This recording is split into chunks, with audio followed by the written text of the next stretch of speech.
It's a fact of life so simple that you could miss it, that all of our agency, everything we might wish to do, the very first part of that is where we place our attention. So if you want to read a book, you have to first, you have to pay attention to the book in order to do that. If you want to shovel dirt, you have to be paying attention to the dirt and to the shovel in order to do that. And over the last 100 years or so, as our world has globalized and the supply chains have become spread throughout the world as opposed to being local, we have allowed our attention to be carried further and further away off into the distant land of the internet and television, where we are paying attention not to the dirt and the shovel in front of us, not to what we immediately need or want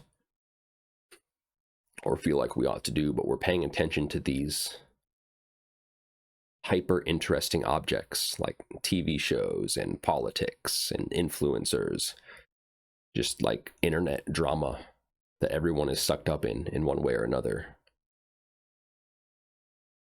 And as we have allowed our attention to be drawn further and further away from the here and now, our agency has gone with it.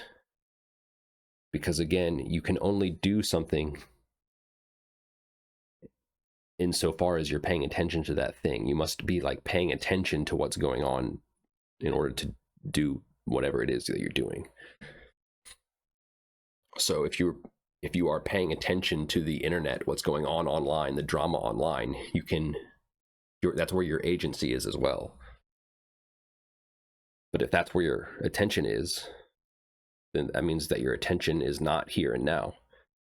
And this has universally happened to everybody, to the point where we really have no culture at all anymore. There's no culture anywhere.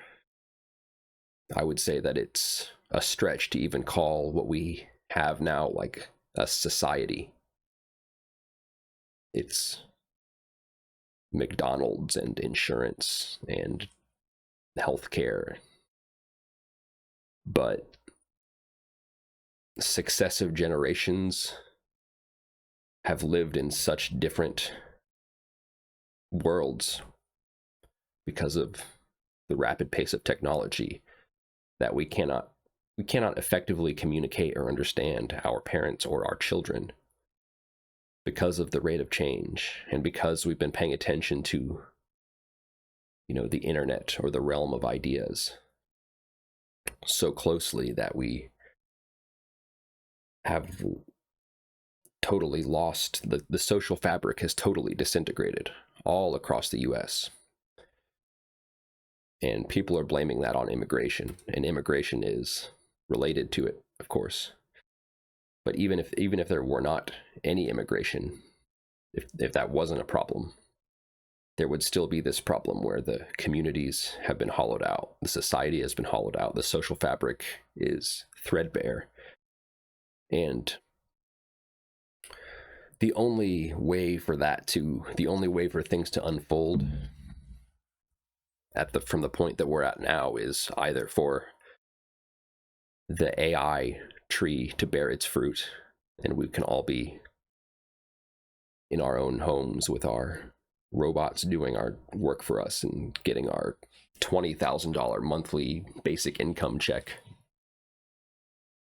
or it's all going to fall apart in some way or another, and we're going to be forced to bring our attention back where it belongs, which is the here and now, where the people around you, your neighbors, your community, or what's left of the old community, and what will soon be, or eventually be, the new community that you're going to have to build up on your own. It's terrifying, but it's also exciting in a way, because if you can understand what has gone wrong, then maybe you have a leg up in building this new community that will have to be built. But the point is to notice how the collective has turned its attention, has gradually allowed its attention to be like dwindled to fewer and fewer hyper interesting objects with the power of the internet, and that is on a unsustainable path, because an inexorable aspect of this reality, this world that we live in, is that it's right here. It's, you know, it's, it's what you can see and touch and feel and interact with. It's the actual people who are near you and who care about you. Maybe, potentially, you might find. It seems novel to us right now because we think of the internet as something that is brand new and never before seen. And in a way it is, but there's also a sense in which these things happen, these cycles of focusing attention on that which is the most interesting and the most significant and furthest away. And then it's like the cycle of the rise and fall of empires, where the apparent power of a society or a collection of societies is collected and centralized into a smaller and smaller area before it eventually must all fall apart and be distributed again. It's the Tower of Babel. It's all it's social media addiction. They're the same phenomenon.